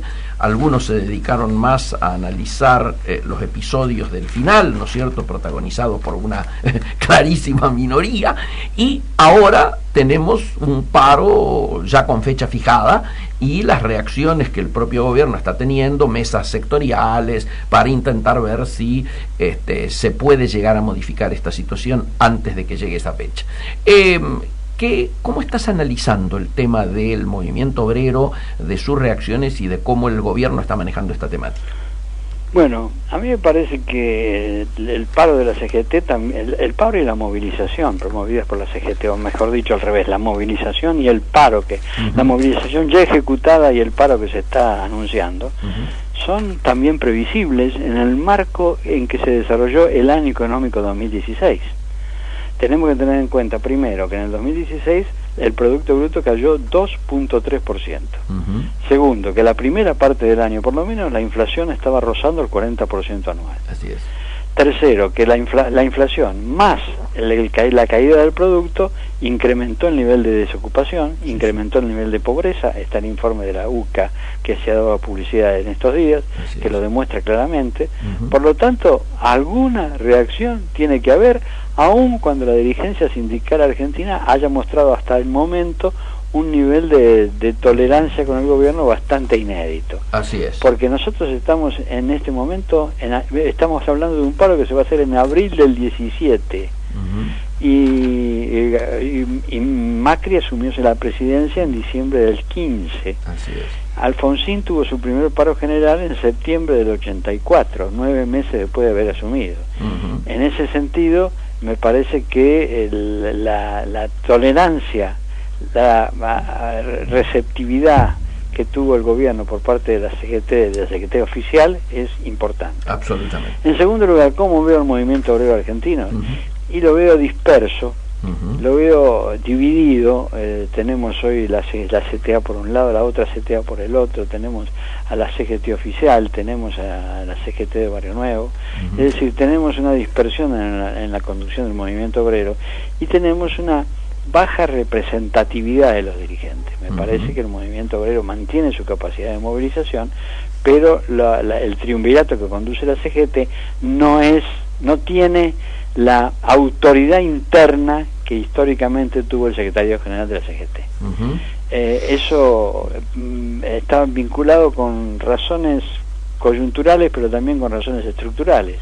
Desde el punto de vista del modelo productivo argentino, durante los 20 o 25 últimos años se ha producido un declive creciente de los gremios industriales. Sí, señor. Y el crecimiento de los gremios de servicios, gremios que son mucho más difíciles de disciplinar y movilizar porque están muy dispersos. Obviamente. El gremio más importante, numéricamente más importante que tiene Argentina, es empleado de comercio. Así es. Y el empleado de comercio puede haber miles de bocas de expendio con 3 o 4 trabajadores cada una de ellas. De manera que disciplinar y organizar una fuerza laboral como esa se vuelve un trabajo mucho más duro y mucho más difícil de realizar. Por otra parte, digo lo siguiente, me parece que si yo fuera gobierno estaría convocando a la CGT para una mesa de diálogo permanente que analice las políticas sociales, que analice cómo se organiza la representación de los excluidos y de los desocupados, analice cuál es el método más eficiente para lograr la formalización de la relación laboral en todos aquellos que viven de trabajos informales, que no están registrados. Buscaría además incorporar otro capítulo a esa mesa de discusión y negociación, que sería ¿qué hacemos con la pérdida de valor del trabajo humano frente al desarrollo tecnológico? ¿Cómo afrontamos esa etapa que fatalmente va a llegar a la Argentina? Correcto, y el rol a tener en el futuro del trabajo, ¿no? En lo que va a ocurrir con la tipología de trabajo. Lo que se viene es destrucción de puestos tradicionales. Sí, eso es un tema que habría que analizar. Claro. Y generación de otras actividades. Por el riesgo que implica, por el riesgo social que implica, por la gravedad que eso tendría en un país que ya viene mal desde el punto de vista del trabajo informal y la desocupación, como es la Argentina. Sí, claro. Pero además, pero también incluyendo en el análisis algunas voces que dicen que en la práctica el efecto de pérdida de trabajo no se produce en la dimensión dramática que podría producirse, sino que hay un cambio de estructura laboral más que un crecimiento de la desocupación. Bueno, pero todo eso son temas técnicos que habría que analizar y me parece que el gobierno tiene que movilizarse en ese sentido. Sí, señor. Casela, la última vez que hablamos nosotros fue con motivo, ¿no es cierto?, de un hecho que por supuesto estuvo en todos los medios y que originó que se hablara mucho y que el radicalismo en su conjunto volviera, yo diría, al centro de la atención de la política argentina, con sus más y sus menos, pero se logró salir por este debate originado en su seno de una etapa en la cual prácticamente no existía en los diarios, que fue la reunión de Villa Giardino y particularmente la posición asumida por un sector, ¿no es cierto?, del radicalismo que se terminó expresando a través de un documento, ¿no es cierto?, que comentamos mucho, que es de tu autoría. ¿Dónde se encuentra parado hoy ese debate? ¿Por qué? Porque ya tenemos las fechas electorales, hemos puesto, y el análisis de todo lo tuyo que tocamos a nivel nacional recién, lo ponemos en el marco de un marzo caliente en un año electoral. El año electoral tiene ya su cronograma, agosto y octubre. Agosto las PASO, octubre, ¿no es cierto?, la elección nacional. Contanos un poco qué ha pasado desde entonces y cómo se encuentra hoy parada la Unión Cívica Radical en relación a este cronograma. Bueno, a mí me parece que Villa Giardino fue un episodio importante en el proceso de reactivación de la Unión Cívica Radical, de reaparición de la Unión Cívica Radical. Porque fundamentalmente en razón de las siguientes circunstancias. En primer lugar, el encuentro de Villa Giardino había sido organizado como un encuentro de carácter técnico-académico. Así es. En el que se iban a desarrollar 3 mesas redondas y 2 talleres de trabajo, donde no habría debate abierto, donde la concurrencia era por invitación. La presión que realizamos nosotros y otros sectores partidarios logró que, en primer lugar, se habilitara un espacio para el debate, que duró 4 o 5 horas en el plenario de Villa Giardino, y en segundo lugar, que se habilitara, que el debate fuese abierto, que pudiese participar cualquiera que podía entrar a la sala, concurrir a Villa Giardino y entrar a la sala. De manera que el debate se generalizó y se produjo, en primer lugar se produjo realmente y se generalizó. En segundo lugar, ese debate demostró la vocación de los dirigentes radicales de preservar la existencia y la identidad del radicalismo aún dentro de la coalición Cambiemos. Así es. Ahí quedó claro que la mayor parte de los expositores defendieron la identidad partidaria, buscaron la manera, aportaron para encontrar la manera de que esa identidad fuese sostenida de forma eficiente, y en tercer lugar que esa identidad preservase, que además de preservarse la identidad partidaria, también se preservase la autonomía de decisión en el marco de la coordinación que debe haber en una coalición de gobierno, en una coalición política. También se dijo ahí, porque cuando yo dije coalición de gobierno recién me equivoqué, también se quedó claro en esa reunión que no hay una coalición de gobierno, que ha habido una coalición electoral exitosa que no se convirtió en coalición de gobierno, y por lo tanto el radicalismo reclamó la existencia de un ámbito de toma de decisiones colectivo donde todos los socios pudieran participar. Una coalición de gobierno requiere necesariamente un ámbito de discusión de políticas y estrategias.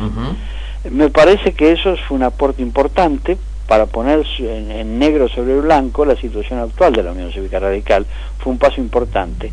Ese paso debe ser consolidado cuando se produzca la Convención Nacional, que está programada para el mes de abril próximo en la Ciudad de La Plata.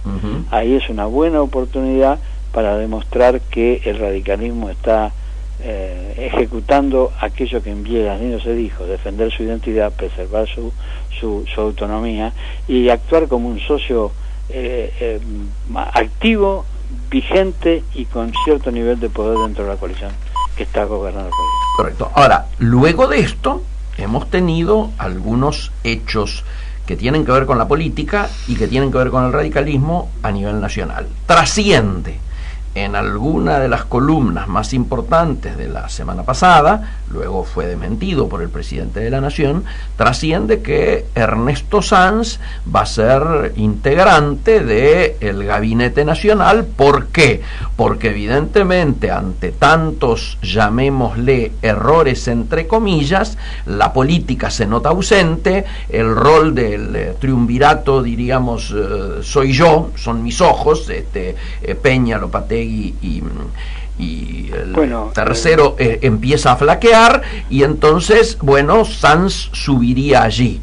Esto ha sido desmentido por el presidente, pero hay algunos chisporroteos políticos que nos interesa señalar, y tu reflexión.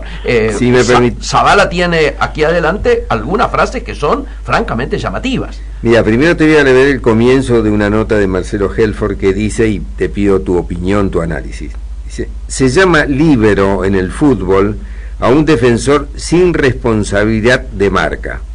En política sería equivalente al ministro sin cartera de un sistema parlamentario que no carga con una responsabilidad directa. En un sistema presidencialista es un invento argentino. Se trata del espacio virtual que ocupa Ernesto Sanz. Bueno, en primer lugar, con relación al funcionamiento partidario, digo, uno de los temas que planteamos en Villa Giardino es la necesidad de que el radicalismo funcione institucionalmente. Eso significa que el radicalismo tome decisiones formales a través de sus cuerpos orgánicos, y que sean sus representantes orgánicos los que le transmitan al presidente de la República el contenido de esas decisiones. Ernesto Sanz se define a sí mismo como un amigo del presidente, por lo tanto está ocupando una función amistosa, una relación personal. No representa a la Unión Cívica Radical, no tiene cargo formal en el partido, no ha sido encargado por el partido para que realice la tarea que está realizando, lo hace en su condición de amigo del presidente. ¿Qué quiero decir con esto? Simplemente de señalar un detalle. No, lo que quiero decir es lo siguiente: un representante formal, un representante institucional debe rendir cuentas.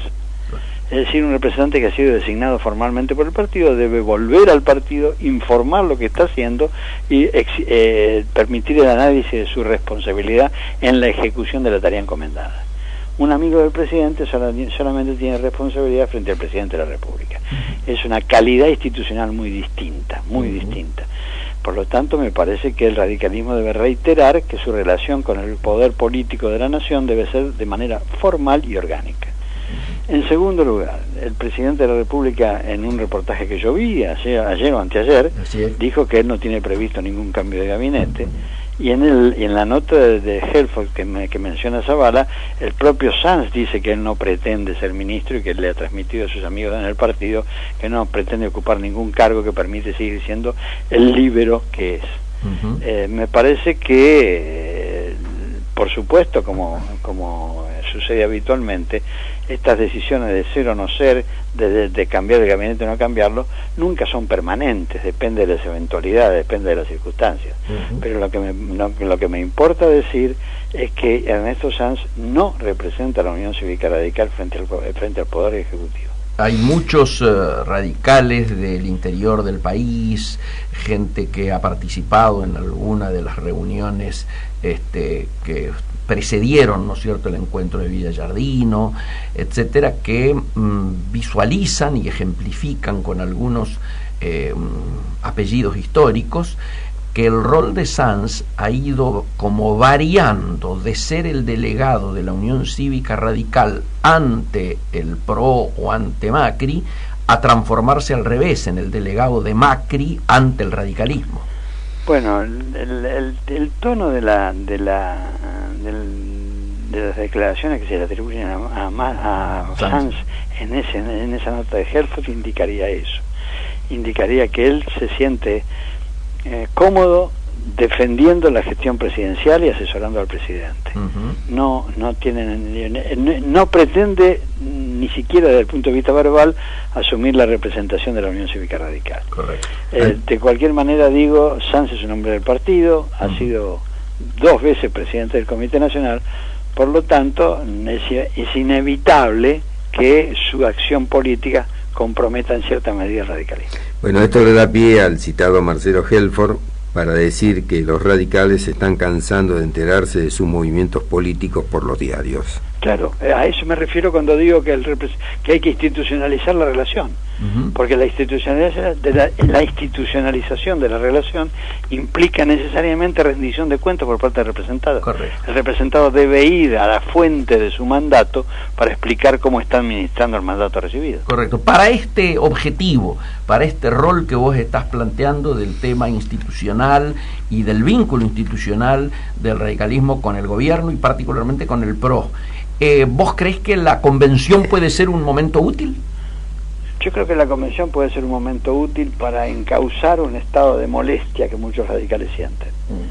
Creo que la convención, si la convención desarrolla su tarea como debe desarrollarla, porque me parece que puede haber alguna gente que intente convertir la convención en aquello que quiso convertir a Villa Giardino. Claro. Así como se quiso convertir a Villa Giardino en un acto académico para reducir su potencialidad política, de la misma manera puede convertirse a la Convención Nacional en un mero trámite, porque ha sido convocada para constituirse. Por lo tanto, habría que a lo que aspiramos nosotros, que la Convención Radical, además de constituirse, además de designar los órganos de gobierno propios y los organismos partidarios que debe designar, tenga un espacio para el debate en el que se exprese la situación de molestia de muchos radicales frente a la manera en que se está administrando la participación radical en la coalición. Correcto. Casella, muchas veces, justamente cuando uno habla de estas cosas y cuenta lo que debiera ser un partido funcionando en relación a lo que es, mucha gente a veces hasta con buena intención dice, los radicales siempre dedicándose a la interna, etcétera, etcétera, etcétera. ¿Vos entendés que el espacio de la convención también puede ser un espacio útil para mejorar, ver la forma en que se optimiza, tratar de que el diálogo con la sociedad y la interpretación de la problemática actual de la sociedad se vea reflejado? Por supuesto, eso incluso lo decíamos en el documento que presentamos en Villa Giardino. Ahí decíamos que el primer interlocutor de un partido político popular es el pueblo, y por lo tanto no es posible que el radicalismo manifieste sus opiniones por debajo de la mesa, exagerando el cuidado que debe tener por el gobierno. Nosotros tenemos que tener, los radicales tenemos que tener sentido crítico. Sentido crítico significa capacidad de análisis de las decisiones gubernativas, y esa capacidad de análisis debe volcarse en tomas de posiciones que sean conocidos por la gente, que sean públicas y conocidas por la gente. Bien. Un radicalismo callado, un radicalismo sin voz, un radicalismo que critica en los despachos oficiales pero se calla en la calle, no cumple su función política. Buenísimo. Cuando hablamos de la interna radical, tenemos que aclarar lo siguiente. un partido tiene que tener debate interno. Sí, claro. Lo que no debe tener es internismo. El internismo es la deformación del debate interno. El internismo es la pérdida de calidad del debate interno para convertirlo en una gimnasia de desplazamientos y ocupación de espacios. Pero el debate interno es absolutamente necesario, debe ser sostenido, y la convención es el ámbito natural. Sin duda. En mucha gente está habiendo una sensación de que se acercan tiempos de definiciones. ¿A qué hablamos? Lógicamente, en este año electoral es inevitable hablar de quiénes van a ser los abanderados, ¿no es cierto?, en los distintos distritos y en las distintas graduación de esos distritos, digo, desde el municipio hasta los diputados, senadores nacionales, pasando por toda la gama intermedia. En Villa Giardino hubo algo al respecto, explicitado desde la apertura del encuentro por Gerardo Morales en relación a la utilización de las PASO como metodología resolutoria de los espacios en los cuales no logre haber acuerdo.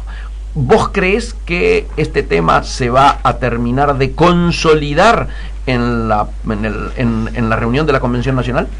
A mí me parece que la aspiración de los radicales consiste en recurrir a las PASO en todos los lugares donde no haya acuerdo dentro de la coalición. Bien.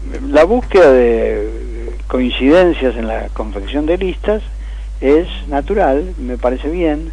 Hay que buscar la manera de evitar la competencia electoral, si es posible evitarla, a partir de listas que sean equitativas, que sean ecuánimes, que le den espacio a todos los que tienen que tener participación. Eso se intenta siempre, muy pocas veces se logra. Entonces, ¿cuál es la receta para solucionar el conflicto? La receta para solucionar el conflicto es que la gente opine, que la gente vote. Las PASO fueron creadas para eso. Las PASO fueron creadas para evitar que las listas de candidatos fueran el resultado de la manipulación dirigencial. Se abrió el espacio para que participe la gente, no solo eligiendo quién gana la elección partidaria, sino quién gana la elección interna y cómo se conforma la lista de candidatos. Bien. Ese mecanismo está instalado en la ley. Ese mecanismo debe ser utilizado en cada lugar donde no hay conflicto, donde haya algún conflicto, alguna competencia. Y me parece que es el mecanismo más democrático. En segundo lugar, es un mecanismo que activa la política, que genera acción política, que le da otra oportunidad a los partidos políticos para ponerse en contacto con la gente. Tal vez sea cierto lo que ayer decía alguna de los participantes de la conversación que tuvimos en Intratables. Tal vez sea cierto que hay en Argentina un exceso de reiteración electoral que atenta contra la posibilidad de desarrollar políticas de mediano a largo plazo.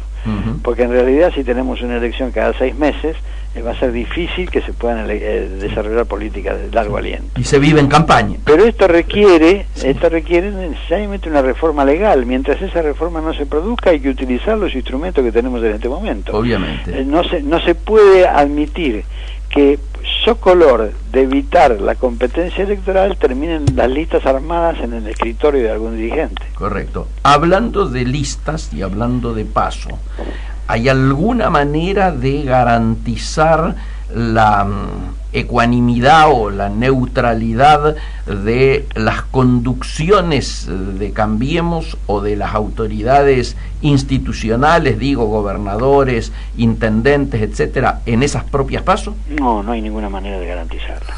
Depende de la voluntad política de los actores. Es decir, si alguien que tiene poder formal, alguien que tiene recursos, alguien que tiene acceso a los recursos públicos, tiene ventajas potenciales. Bien. Y en la política argentina esas ventajas potenciales se han utilizado reiteradamente. Por lo tanto, es posible que dentro del mecanismo de las PASO exista en algunos actores la tendencia a decir este sí, el otro no, a este le doy la lista, al otro no se la doy. Es decir, generando desigualdades que perjudican en el campo electoral. Esto es difícil de evitar, y una manera de evitarlo es denunciarlo antes que se produzca. Bien, pero por ejemplo, la Convención Nacional en su reunión puede sacar alguna expresión, alguna manifestación que tienda a garantizar ese equilibrio necesario en las reglas de juego? La Comisión Nacional tiene que decir formalmente que en caso de que no haya acuerdo debe recurrirse a las PASO y que los sectores que participen de las PASO deben estar en igualdad de condiciones. Ahí está, a eso me refería. Zavala, ¿alguna pregunta más? Si no, para mí está cubierto con amplitud las expectativas. No, yo quería volver a una frase final de despedida de tu participación en Intratables, porque quería hacerte una confesión. Cuando vos decías esa frase, yo trazaba un paralelismo nada menos que con Cristina Fernández de Kirchner. Cuando vos te referías a tu paso por el gobierno decías: estuve en el poder sin soberbia y salí sin rencores. Tal vez no te lo propusiste, pero me parece que da lugar para esa interpretación. Bueno, me parece que sí, que queda lugar para esa interpretación. Muy bueno. Te hago una pregunta ya ahora en intimidad. ¿Cómo te sentiste en un debate de esta naturaleza? Me sentí perfectamente bien. Me alegro mucho. Incluso debo agradecerle, no lo pude hacer porque mi presencia en la mesa se concluyó antes que las del panel. Sí, claro. Pero por lo tanto he perdido la oportunidad de saludar personalmente a cada uno de los panelistas. Sí. Pero realmente me sentí muy respetado. Muy respetado. Bueno, esto es unánime en todos los que vieron el programa ayer, que quedaron no sorprendidos, pero sí todos subrayaron cómo se fue manifestando de manera creciente ese respeto. Es decir, como si hubiera habido algún preconcepto inicial, pero el desarrollo de tu intervención fue generando un respeto creciente. Todos nos quedamos esperando, inclusive, alguna intervención del propio Brancatelli, que se mantuvo, yo diría, prudente y respetuosamente en silencio. Y me pareció que todos los demás, hasta con afecto, el caso de Anguita y algunos otros que evidentemente te conocen de otros tiempos, terminó siendo una cosa muy cálida hacia vos, y esto se notó. Así lo interpreté yo, exactamente. Magnífico. Casela, queremos felicitarte por lo de ayer y agradecerte muchísimo lo de hoy. Gracias a ustedes, muchachos, gracias. Amigos, ustedes lo escuchaban, Juan Manuel Cachi Casela, uno de los referentes de esto que el periodismo está denominando la rebeldía radical, y que evidentemente desde aquellas primeras charlas, cuando empezó a manifestarse este fenómeno, hasta hoy, el volumen y la densidad política que este sector ha ido logrando, no solo en el radicalismo, sino dentro de Cambiemos y aún en la dinámica, yo diría, de la política nacional, es más que notorio. Y creo que amerita que reflexionemos o señalemos al respecto el rol que está teniendo Casela, Ricardo Alfonsín y tantos otros amigos que con un esfuerzo, yo diría, desconocido en el último tiempo, han logrado que hoy la Unión Cívica Radical tenga una visibilidad muy superior a la que tenía meses atrás, y por supuesto está mostrando que hay un partido vivo que quiere ser protagonista, que no casualmente en un año electoral está manifestándose de las maneras en que se manifiesta, y paradójicamente, señalémoslo, es el único partido que lo está haciendo de manera democrática, ¿no es cierto? Sí, tal cual fue el ejemplo aquel de Gualeguaychú, que dejó gente enojada y gente satisfecha, más satisfecha, pero que nadie cuestionó el procedimiento democrático con el que se llevó a cabo aquella convención. Ojalá la próxima también sea una muestra de civilización y de democracia interna, ¿no es cierto? Hacemos un pequeño intervalo y volvemos inmediatamente para ya el tramo final de nuestro programa. Otra vez que tú me dices que sí, una vez que yo te digo por fin, estás fresca, radiante, en todo expectante, tan bella, creciente, altiva, elegante. Quiero decir que no me voy a ir, ya estoy aquí, solo quiero subir este ingenio brillante, lámpara mediante, este flor de aterrante, un contour sin maleante. No sabes de un no hay luz que no concuerde, tan cerca los dos.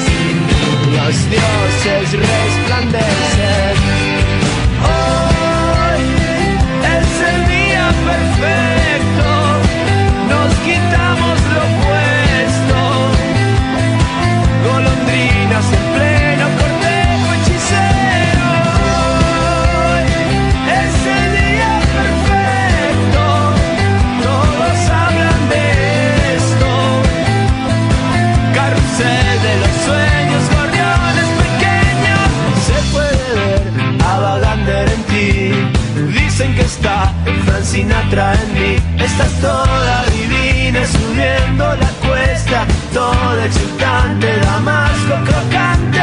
Quiero decir que no voy a partir, ya estoy aquí, solo quiero subir. Estoy genio brillante, lámpara mediante, estoy flor de atorrante, con dulce y maleante. No, sabes de un no, no hay luz que no concuerde. Tan cerca los dos, los dioses resplandecen. Hoy es el día perfecto, nos quitamos lo puesto. Golondrinas en pleno cortejo hechicero. Hoy es el día perfecto, todos hablan de esto. Carrusel de los sueños, gorriones pequeños.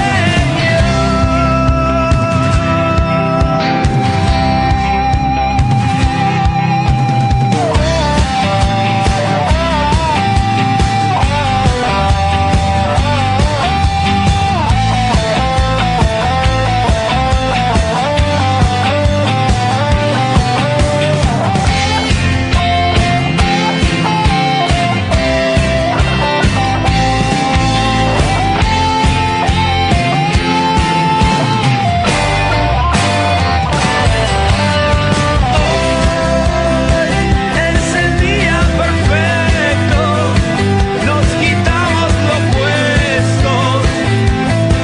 Golondrinas en pleno cortejo hechicero. Es el día perfecto, todos hablan de eso. Nos quedan 9 minutos de Comercio Exterior Siglo XXI y obviamente esta hora estaba dedicada precisamente a la temática, ¿no es cierto?, que desarrollamos con Casella. Yo me quedo todavía reflexionando, nos quedamos con Héctor sacudidos por algunas de las definiciones, ¿no es cierto?, porque además venimos con la inercia de haberlo visto anoche más de una hora. Estuvo prácticamente la totalidad del programa, salvo el párrafo inicial, donde se tocó el tema de Olavarría, y el párrafo final, que fueron muy pocos minutos. Todo el resto de la temática del programa, como pocas veces ocurre con un invitado, no con un panelista, los invitados en general están tiempos breves y temas acotados. A Casella lo pasearon por prácticamente la totalidad de los temas de la agenda del programa, y esto fue por esta situación que yo le describía recién, en el sentido de que a mi juicio hubo una suerte de respeto creciente, o sea, como que cada intervención de él lo hacía subir un escalón más, y por lo tanto lo hacía como más, diríamos, deseable que participe en otros temas. Es decir, mostró a mi juicio una habilidad de conocimiento tan múltiple, tan amplia, que no sonaba descabellado que opinara de todos los temas que fueron saliendo en la agenda, que por supuesto son temas de actualidad, pero que son temas que muchas veces requieren de alguna especificidad. Él empezó sentado con 2 especialistas de primer nivel del tema de educación, y terminó hablando de, por supuesto, otros temas que tienen más que ver con la política, pero saliendo de un tema tan específico como es el de educación. No sé qué te pareció esto. No, me pareció muy bien, y sobre todo, fíjate vos que yo veo otros programas también de Intratables, sí, y lo que digamos más me gustó es que no hubo griterío. De los pocos programas ¿Y cómo gana el programa cuando alguien puede desarrollar una idea, se lo escucha, se le puede repreguntar y se le da la oportunidad de clarificar conceptos? Ahí ganamos todo, y sobre todo, ¿quién? El oyente, el espectador. Yo quiero decirte que seguramente vos, que sos más especialista que yo en estos temas, esto es así, tal cual lo decís vos. Ahora, quiero decirte que para los muchachos que manejan la chicharra, no es así. No es así. Ellos el minuto a minuto. El minuto a minuto. Ellos se están peleando. Cuanto más suba el volumen y el voltaje en el intercambio, y hasta se superpongan ellos se sienten más gozosos. Claro, sí, sí. No es mi caso, claro. No, por supuesto que no, y además vos tenés razón, el oyente, el escucha, o el telespectador, si tiene niveles intelectuales de la media para arriba, me parece, se engancha mucho más con este tipo de diálogos. Si en cambio va haciendo zapping, se queda donde más ruido hay, y entonces el otro formato es el que adquiere como más valor, ¿no? Pero bueno, además me parece que justamente si hay algo que está faltando hoy, no solo en la televisión, digo en términos generales, aún en las redes, son espacios de reflexión y de profundidad. El famoso, diríamos, la famosa herramienta y límite de las 140 caracteres nos está a todos haciendo como surfear sobre los temas y sobre la realidad sin profundizar casi nada. Y esto inclusive ya se manifiesta en algunas situaciones, yo diría, que anteriormente nos hubieran sorprendido mucho más porque no hubiéramos tenido explicación. ¿Qué nos pasa? Que cotidianamente estamos leyendo de esta manera que hacemos referencia, surfeando, y cuando agarramos un libro, ahora a muchos nos está costando los tiempos de paciencia para volver a retomar algo que era la habitualidad.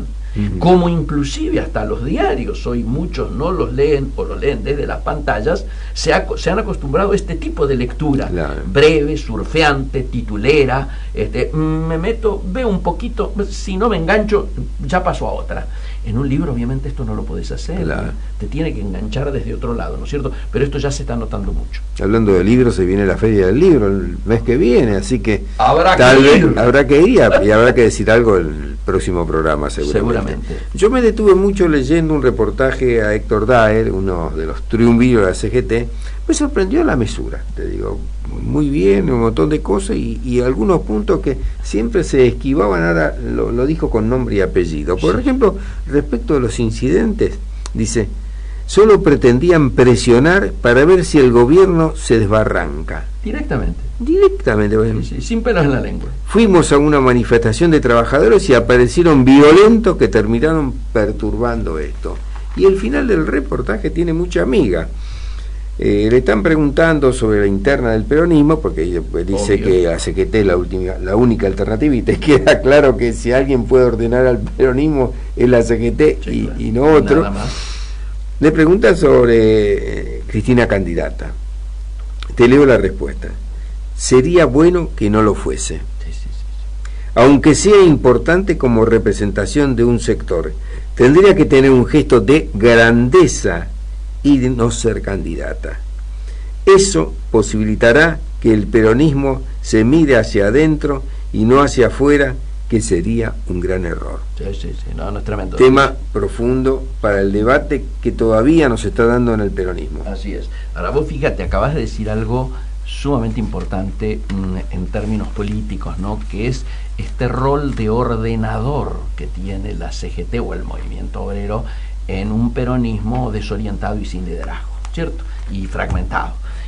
Ahora, ¿qué dirías vos si un hombre con la prosapia peronista del apellido Moyano propone que el actual triunviro de la CGT sea renovado y que haya un único secretario general y que ese secretario general sea Palazzo? El chico Moyano, el diputado, propuso que ya está liquidado este triunvirato, ha quedado demostrado, muy diezmado, y por lo tanto deberíamos volver al formato de un único secretario general fuerte. El mejor, a mi juicio, es de la bancaria. Él dice que no es radical, que no es peronista, que es radical. Es un radical raro. Bueno, un radical con un barnizca, te diría yo, o cristinista por lo menos. Bueno, él dice que relativizado, y de hecho Ricardo Alfonsín estuvo con él el día. Ricardo Alfonsín se visita, lo banca bastante, lo defiende bastante. Y él dice que no quiere intervenir en ningún tipo de expresión interna partidaria, que lo de él es los trabajadores, etcétera y demás. pero decía, ¿no? Vos decías el rol de la CGT en términos peronistas, y un peronista plantea que un radical sea el nuevo secretario general, con lo cual se empioja todo, ¿no? No, de hecho, que sea un radical el secretario general de los bancarios ya es muy significativo. Claro. Pero, digamos, desde una mirada clasista, tiene alguna lógica, sí, porque son sectores intermedios, ¿no es cierto? ¿Cómo era que se llamaba antes? Se le decía los trabajadores de cuello blanco, ¿no? De cuello celeste, o de cuello duro. De cuello duro, claro. Eran los bancarios. Eran los bancarios, porque se obligaba a ir a los bancos. Y de alguna medida, en algún momento también lo fueron los de los empleados de comercio. Claro, porque los obligaban a ir en su momento a los bancos con saco y corbata, claro, a atender con eso. Luego eso se fue, digamos, relajando un poco, ¿no? Héctor, yo me he quedado muy satisfecho con el programa. Hemos podido tocar obviamente todos los temas calientes de la agenda de marzo y de la actualidad de este año político, y desde ya el punto más alto sin duda ha sido la charla con Juan Manuel Casero. Muy bien. Por lo tanto, próximo martes a esta hora los vamos a estar despidiendo nuevamente, luego de habernos encontrado a las 2 de la tarde en Comercio Exterior Siglo XXI. Hasta el martes que viene.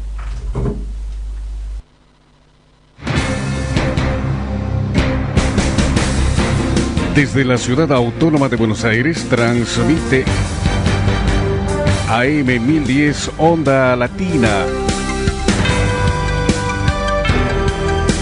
Sonido e imagen hacia los 4 puntos cardinales del planeta Tierra.